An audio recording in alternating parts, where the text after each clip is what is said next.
بسم اللہ الرحمن الرحیم. ناظرین السلام علیکم. میں ہوں آپ کا میزبان صابر شاکر. آج ہے 26 نومبر اور بدھ کا دن. تازہ ترین خبریں، اطلاعات اور تبصرے پاکستان کے حالات و واقعات اور سیاسی صورتحال کا لیتے ہیں جائزہ.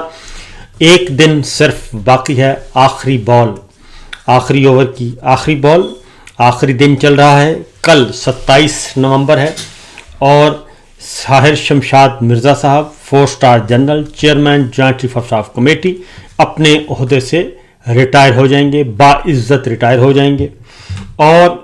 ان پر تنقید کیوں نہیں کی جاتی؟ اس لیے نہیں کی جاتی کہ وہ اس ساری فسطائیت سے دور رہے اور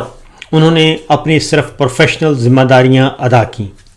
کیونکہ جو اس وقت مکمل طور پر نظام مملکت ہے وہ field marshal general Asim Munir صاحب کے زیر کنٹرول ہے اور انہی کی پالیسیاں چل رہی ہیں اور انہی کے اقدامات اور انہی کے سیاسی فیصلے. جبکہ chairman joint chief of staff committee general Sahir Shamshad Mirza, جو کہ اصولاً عملاً قانوناً مسلح افواج کے چاروں مسلح افواج کے سربراہ بھی ہیں، لیکن یہاں پہ یہ جو پوسٹ ہے اس کو سیریمونیل پوسٹ قرار دے دیا گیا ہے. لیکن اس کے باوجود انہوں نے بہت سارے کام کیے اور معاملات نمٹائے اور وہ اسی لیے کبھی بھی زیر تنقید نہیں ہوئے. اس کی وجہ کیا ہے؟ اس کی وجہ یہ ہے کہ انہوں نے اپنے آپ کو سیاسی امور سے دور رکھا اور سیاست سے اپنے آپ کو دور رکھا. ان کی کوئی بھی سیاسی جماعت فیورٹ نہیں تھی. وہ اپنے پروفیشنل معاملات جو ہیں صرف ان پہ توجہ دیتے تھے. کل انہوں نے GHQ کا وزٹ کیا اور شہداء کے یادگار پہ پھولوں کی چادر چڑھائی اور فاتحہ پڑھی اور ان کے ساتھ army chief general Asim Munir صاحب بھی تھے. پھر ان کی ملاقات ہوئی جنرل عاصم منیر صاحب سے اور وہ الوداعی ملاقات تھی. وزیر اعظم سے وہ مل چکے ہیں، صدر مملکت سے وہ مل چکے ہیں. اس طریقے سے وہ باعزت طور پہ ریٹائر ہو رہے ہیں. اصل مسئلہ فوج سے کسی کو نہیں ہے، نہ ہی کسی فوجی جرنیل سے. اصل مسئلہ یہ ہے کہ جو بھی ملٹری لیڈرشپ میں سے جو بھی سیاسی امور میں مداخلت کرے گا، سیاست میں حصہ لے گا، کسی ایک خاندان کی غلامی میں تمام اداروں کو دینے کی کوشش کرے گا اور اپنی پسند اور ناپسند لے کر آئے گا، تو پھر اس پہ تنقید کی جاتی ہے اور آئندہ بھی کی جاتی رہے گی. یہی مسئلہ ہے کہ 3 سال سے صرف ایک ہی شخصیت جو ہیں ان کو زیر تنقید رکھا گیا اور وہ تھے فیلڈ مارشل، کیونکہ انہوں نے پاکستان کی سیاست میں بے دریغ مداخلت کی. بہرحال آگے بڑھتے ہیں. آج 26 نومبر کے حوالے سے 26 نومبر آج یوم شہدائے جمہوریت منایا جا رہا ہے، کیونکہ آج سے ٹھیک 1 سال پہلے وفاقی دارالحکومت اسلام آباد کے ریڈ زون میں لوگوں کو گولیوں سے بھونا گیا تھا اور اس وقت کے وزیر اعلیٰ خیبر پختونخوا علی امین گنڈاپور اور بشرا بی بی بمشکل جان بچانے میں کامیاب ہوئے تھے اور بالکل ایک جو ریڈ زون ہے، بلو ایریا ہے، اور یہ سارے کا سارا علاقہ ایک مقتل گاہ کا نقشہ پیش کر رہے تھے، جیسے کوئی جنگ ہوئی ہو. یہ سب کچھ 1 سال پہلے ہوا، لیکن آج تک کسی کو انصاف نہیں ملا اور عمران خان صاحب اس وقت سے مطالبہ کر رہے ہیں کہ 9 مئی کا فالس فلیگ آپریشن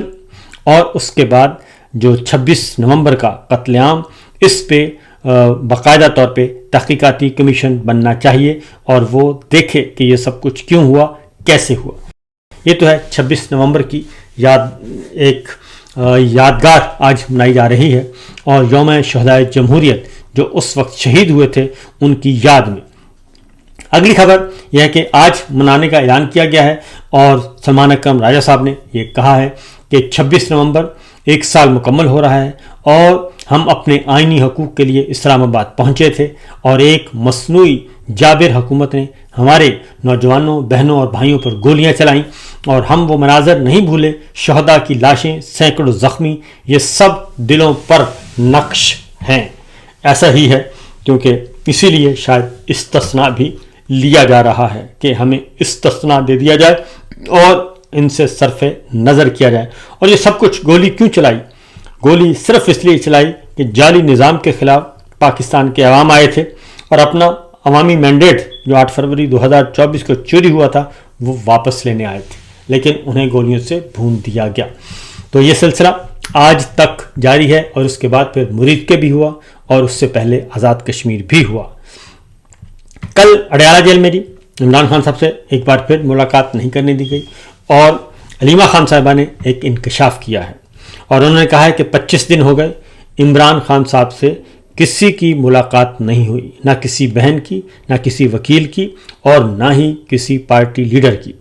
اور اس کے بعد انہوں نے کہا کہ اب ہمیں تشویش ہو رہی ہے کہ عمران خان صاحب اڈیالہ جیل ہیں بھی یا نہیں ہیں، اور وہ کس حال میں ہیں۔ کل نورین خان نیازی صاحبہ، ان کی بہن، انہوں نے کہا کہ کم از کم ہمیں 5 منٹ کے لیے ہی ملوا دیں، صرف ملوا دیں، دکھا دیں کہ عمران خان صاحب، ان کا بھائی جو ہے وہ کیسا ہے، کہاں ہے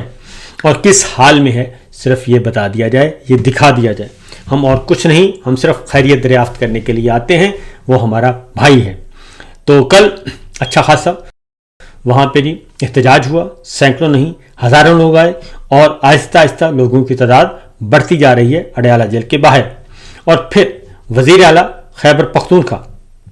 سہیل آفریدی صاحب نے، انہوں نے کہا کہ جب میں نے نکلنے کا ارادہ کیا اور خیبر پختونخوا ہاؤس سے نکلا ہی تھا، انہوں نے کہا کہ میں اظہار یکجہتی کے لیے جانا چاہ رہا تھا عمران خان صاحب کی بہنوں کے ساتھ، تو جیسے ہی نکلا خیبر پختونخوا ہاؤس سے، تو انہوں نے کہا کہ مجھے اطلاع ملی کہ تمام راستے بند کر دیے گئے ہیں اور فالس فلیگ آپریشن کی منصوبہ بندی کی گئی ہے، اسی وجہ سے میں نے جانے کا فیصلہ مؤخر کر دیا۔ اور اس کے بعد بھی جو موجود تھے وہاں پہ لوگ، انہوں نے بھی اس بات کو فیل کیا کہ راستے بند کیے جا رہے ہیں، پھر بتیاں بجھا دی گئیں، اور پھر تشدد بھی کرنے کی کوشش کی گئی، گرفتاریاں کرنے کی بھی کوشش کی گئی، لیکن جب یہ شور و غوغا ہوا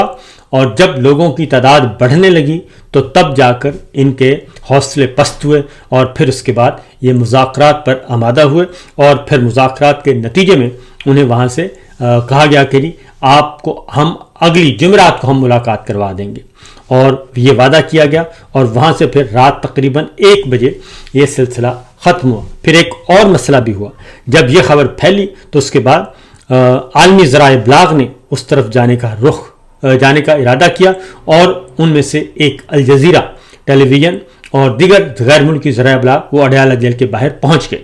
اور چونکہ مقامی صحافیوں کو تو، مقامی میڈیا کو تو فوری قابو کیا جاتا ہے اور ان کی گرفتار بھی کر لیا جاتا ہے، کیونکہ آغا سرور گرفتار ہیں، ایک اور ہمارے ساتھی ہیں لاہور سے، وہ گرفتار ہیں، اور وہ جو دھاندلی ہو رہی تھی اس کو پوائنٹ آؤٹ کر رہے تھے، لیکن ان کو اٹھایا گیا ہے اور 3 دن ویسے ہی لاپتہ رکھا گیا، کل کہیں جا کے کسی تھانے میں منتقل کیا گیا۔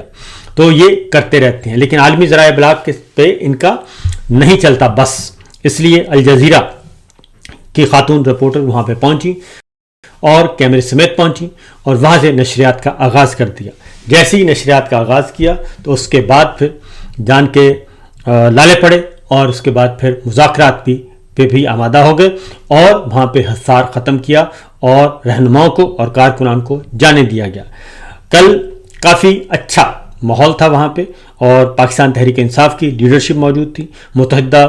اپوزیشن کی لیڈر موجود تھی، تحریک تحفظ یعنی پاکستان کی لیڈرشپ موجود تھی، اور کارکنان، خواتین، حضرات، نوجوان، بچے، بوڑھے، سب کے سب وہاں پہ دیکھے گئے۔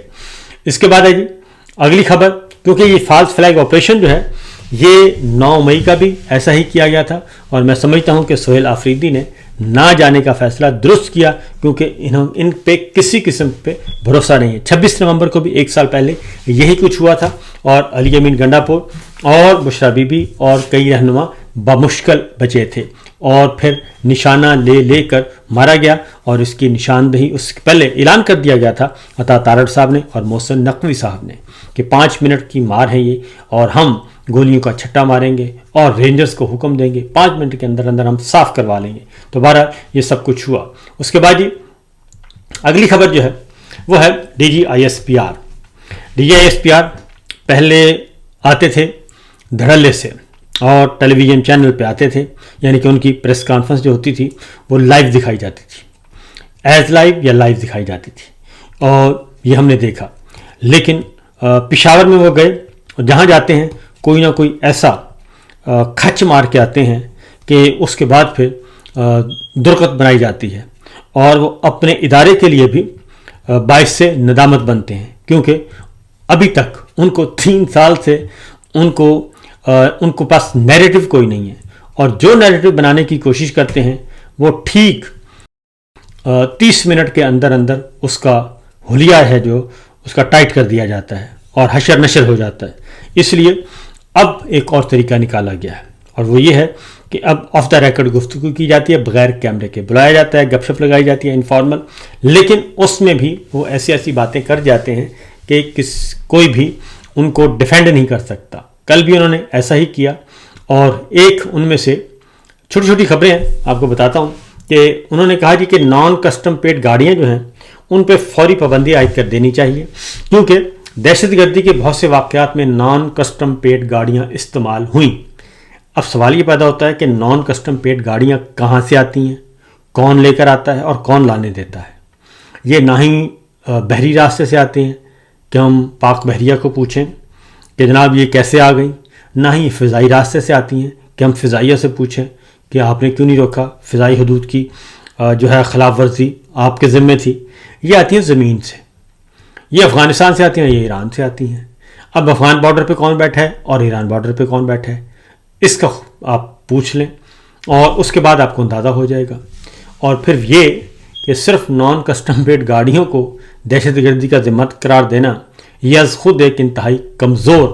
اور فضول بات ہے۔ تو یہ ایک انہوں نے بات کی۔ دوسرا انہوں نے کہا کہ طالبان حکومت ریاست کی طرح فیصلہ کرے، نان اسٹیٹ ایکٹر کی طرح فیصلہ نہ کرے، طالبان حکومت کب تک عبوری رہے گی؟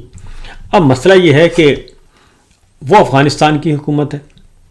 وہ انڈیپینڈنٹ ملک ہے، وہاں کے عوام نے ان کو لے لیا۔ آپ اپنے ملک میں آپ سوچیں ذرا کہ آپ کے ہاں تو عبوری حکومت بھی نہیں ہے، آپ نے تو جعلی فارم 47 دے کے اور ان کو زبردستی کے ناجائز حکمرانوں کو، ناجائز ارکان کو حکمران بنا دیا۔ میرا خیال ہے کہ اپنی منجی تھلے ڈانگ پھیرنی چاہیے اور اپنے آپ کو چیک کرنا چاہیے، بجائے اس کے کہ ہم دوسروں کے معاملات میں ٹانگیں اڑائیں۔ یا تو ہمارا اپنا دامن صاف ہو تو تب تو اچھی بات ہے، لیکن ادروائز یہ بلا وجہ کی ایک اڑتے تیر والی بات ہے، تو اڑتے تیر سے اوائڈ کرنا چاہیے۔ پھر انہوں نے کہا ہے جی کہ سوشل میڈیا، پاکستان تحریک انصاف کا جو سوشل میڈیا ہے اس پہ انہوں نے کل بہت شور و غوغا کیا۔ لگتا یہی ہے کہ جو سوشل میڈیا ہے پی ٹی آئی کا، ان کے ہاتھوں وہ بہت تنگ ہیں اور کافی زیادہ پریشان دکھائی دیے، اور انہوں نے سارا ملبہ جو ہے وہ بیرون ملک سوشل میڈیا پہ ڈال دیا، جبکہ حقیقت یہ ہے اندرون ملک کا جو سوشل میڈیا ہے سرکاری، وہ اس سے کہیں زیادہ گند پھیلا رہا ہے، لیکن اس گند کو، اس غلاظت کو کوئی پوچھنے والا نہیں، اور اس کو اپریشیٹ کیا جاتا ہے، اور جہاں پہ انتہائی غلیظ قسم کی گفتگو کی جاتی ہے اس کو وہ اپریشیٹ کرتے ہیں۔ پھر ایک بات کی انہوں نے کہا جی کہ بلڈ اور بزنس ایک ساتھ نہیں چل سکتے، بالکل نہیں چل سکتے، تو پھر کاروبار آپ ترک کر دیں، کاروباری معاملات سے آپ نکل آئیں تو زیادہ اچھا ہے، کیونکہ بلڈ اور بزنس واقعتاً ایک ساتھ نہیں چل سکتے۔ جس ملک کی فوج بزنس میں انوالو ہو جائے اور کاروبار میں پڑ جائے، کارخانے بنانے لگ جائے، تو پھر ایسا ہی ہوتا ہے، پھر اس کی تقسیم ہو جاتی ہے۔ توجہ، یہ بات آپ نے درست فرمائی ہے، اور کہتے ہیں کہ سکولز اور کالج میں طلبہ کے ساتھ روزانہ کی بنیاد پر انگیجمنٹ جاری ہے۔ تو جناب انگیجمنٹ، اس کا کوئی فائدہ نہیں نکلنا، کیونکہ ہمارے جو نوجوان طلبہ و طالبات ہیں وہ بہت زیادہ ہو چکے ہیں شعور والے۔ اب بڑی خبر جو ہے وہ یہ ہے کہ ابھی تک نوٹیفیکیشن نہیں ہوا اور نوٹیفیکیشن ہو نہیں رہا۔ تو کل اعجاز سعید صاحب نے خبر دی ہے، ہم تو پہلے دن سے دے رہے ہیں کہ معاملات کشیدہ ہیں، معاملات گڑبڑ ہیں، رکے ہوئے ہیں، اور کچھ نہ کچھ ہے جس کی وجہ سے یہ سب کچھ رکا ہوا ہے۔ کیا ہے معاملات، کیا طے پا رہے ہیں؟ کیونکہ فیض حمید صاحب کو سزا سنانی تھی، اسی شرط پہ نوٹیفیکیشن ہونا تھا، تو آج تک تو نوٹیفیکیشن ہوا نہیں، اور آج رات تک ہو جائے تو کچھ کہہ نہیں سکتے۔ لیکن اعجاز سید صاحب ہیں، انہوں نے کہا ہے کہ مجھے فیلڈ مارشل کے قریبی بندے نے بتایا ہے کہ ہو سکتا ہے ابھی پروموشن نہ ہو، ابھی اس پر کام ہوگا، اور اس پر پہلے نیچے تعیناتیاں کی جائیں گی، اور اس انتظار میں کچھ لوگ ریٹائر ہوں گے، اور پھر اس کے بعد پہلے چیف آف اسٹریٹجک کمانڈر لگایا جائے گا، اور اس کے بعد پھر وائس چیف کے عہدے پر بندہ لگایا جائے گا، اور یہ تمام choice field marshal Syed Asim Munir کی ہیں، جبکہ جناب DGISPR کل کہتے ہیں کہ ابھی تک vice chief of army staff کا فیصلہ نہیں ہوا کہ اسے کب لگانا ہے اور کب پروموٹ کرنا ہے، اور کل انہوں نے وضاحتیں بھی دیں کہ چیف آف ڈیفنس فورسز کیوں لگایا جا رہا ہے۔ لیکن میں سمجھتا ہوں کہ یہ وضاحتیں اور اس طرح کی گفتگوؤں سے کوئی فائدہ نہیں پہنچے گا۔ پاکستان کا 78 سال سے جو نظام جو ادارے بنے ہوئے ہیں 78 سال سے، وہ خواہ عدلیہ ہے، سپریم کورٹ آف پاکستان، اور اس کے نیچے عدلیہ، اور پھر ہمارے مسلح افواج، فضائیہ، بحریہ، اسٹریٹجک اور بری، یہ جو ہماری فورسز اور ان کے ادارے بنے ہوئے ہیں، ان کو مت چھیڑیں۔ جتنا آپ چھیڑیں گے اتنا زیادہ آپ دلدل میں بھی دھنستے جائیں گے اور زلزلے کے جھٹکے بھی آ سکتے ہیں۔ فی الوقت اتنا ہی، اجازت دیجیے، اللہ حافظ۔